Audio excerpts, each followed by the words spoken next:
नमस्कार। वाल्मीकि रामायण में एक बहुत ही सुंदर प्रसंग आता है। भगवान श्री राम और केवट संवाद। जब भगवान श्री राम अपने राजगृह को परित्याग किए और अयोध्या नगरी को जब उन्होंने त्याग किया, तब वे मानस नदी के पास पहुँचे और फिर मानस नदी को पार करते हुए वे गोमती नदी के पास पहुँचे और फिर गोमती नदी को पार करते हुए वे प्रयाग के पास पहुँचे और प्रयाग में ही उनकी साक्षात्कार हुई थी केवट के साथ। वहीं पे जब उन्होंने केवट को देखा तो फिर उन्होंने केवट को अनुरोध किया, विनम्र अनुरोध किया कि आप हमें यह गंगा नदी को पार करा दीजिए। इसमें यह देख कर के लक्ष्मण, उनके जो अनुज उनके साथ थे, वह आश्चर्यान्वित हो गए, क्योंकि भगवान राम राजा समान थे। एक राजा को एक केवट से अनुरोध करते हुए, वो भी विनम्र अनुरोध करते हुए देखना उनके लिए आश्चर्यचकित कर दिया। उसी में एक प्रसंग आता है कि केवट ने, जब भगवान राम ने केवट को बोला कि आप हमारे पास नाव लेकर के आइए, तो वहाँ पे प्रसंग आता है कि केवट ने प्रथम दृष्टिया उनको मना कर दिया कि मैं इस नाव को आपके व्यवहार में नहीं लाऊंगा, आपकी सेवा में नहीं लाऊंगा। यह देख करके लक्ष्मण अनुज वह थोड़े से क्रोधान्वित हो गए, पर भगवान राम वहीं पे उनकी प्रसन्नता छाई रही और उन्होंने उस केवट को स्मित हास्य बदन से देखते रहे और उन्होंने पुनः आग्रह किया कि आपकी सेवा हमारे लिए बहुत उपयोगी रहेगा। अनुज के मन में यह प्रश्न था कि एक तरफ जब भगवान राम अयोध्या नगरी को परित्याग कर रहे हैं, सुमंत को जब जाने के लिए बोले तो सुमंत प्रत्यावर्तन करने के लिए प्रस्तुत नहीं थे, और दूसरी तरफ जब केवट को इधर आने के लिए निमंत्रण कर रहे हैं, अपनी नाव को लाने के लिए निमंत्रण कर रहे हैं, तो केवट मना कर रहा है। इसको अपनी जीवन की व्यवस्था को हिसाब से अगर हम सोच सकते हैं, तो अनुज के मन में भी यह प्रश्न था कि समय जब हमारा विपरीत होता है तो सब हमारी बात को स्वीकार नहीं करते हैं क्या। उसमें भगवान राम ने प्रसन्न होकर के यह बताया था कि वह भी हमारा भक्त है। और उसके बाद और भी बहुत लंबी है भगवान श्री राम और केवट की कथा। पुनः आग्रह से केवट नाव लाते हैं और नाव में बैठ कर के भगवान राम उस नाव को पार कर, उस गंगा नदी को पार करते हैं और उसके पश्चात वह देखते हैं कि हम क्या दे सकते हैं उनके पारिश्रमिक। उतने में माता सीता उनको अपनी अंगूठी देने के लिए भी प्रस्तुत हो जाते हैं।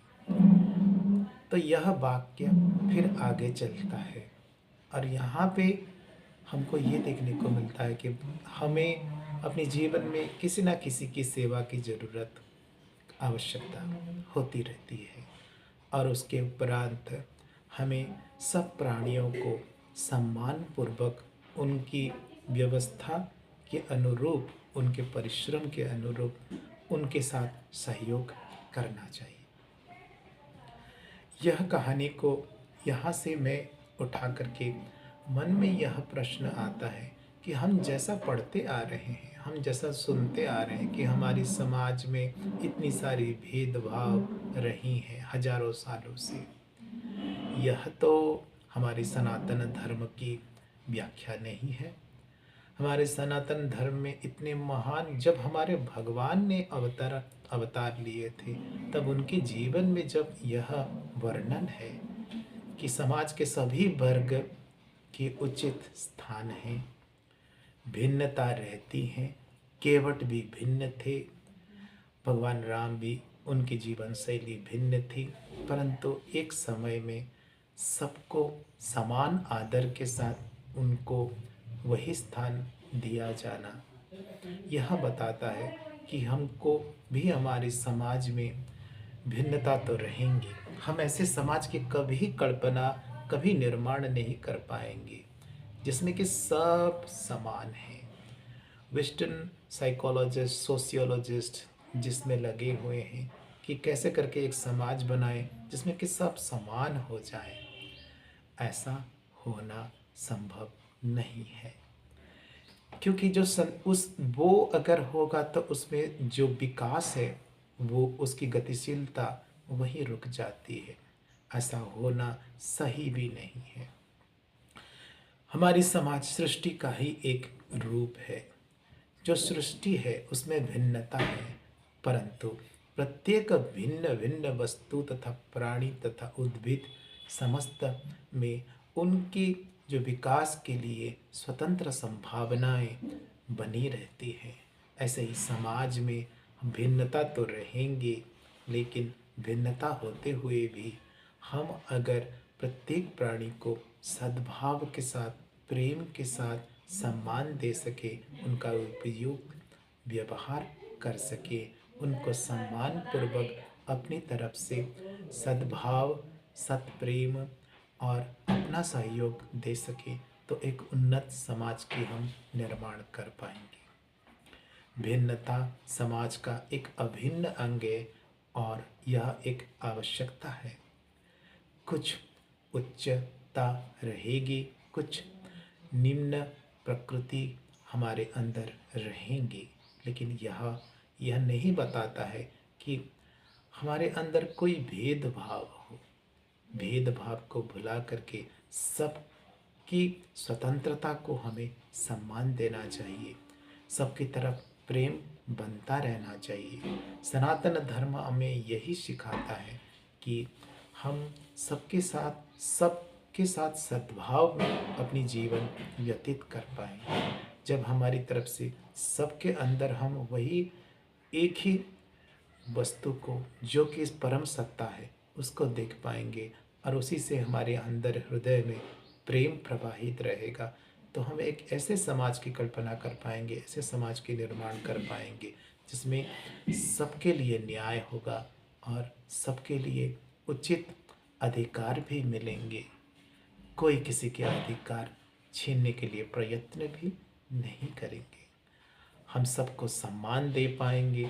तो जो आजकल की जो संविधान की जो बातें हैं, right to equality, right to equal opportunities, यह सब भी कोई दूर की बात नहीं है। सनातन धर्म के जो मूल सिद्धांत हैं, हम उसको समझ पाएँ। रामायण से भी हमको यह सीख मिल सकती है। हम उसको गंभीर चिंतन करके अपने जीवन में भी उसको उतार लें, तो हम एक सुंदर समाज की निर्माण कर सकते हैं। आज के लिए इतना ही। शुभ दिन।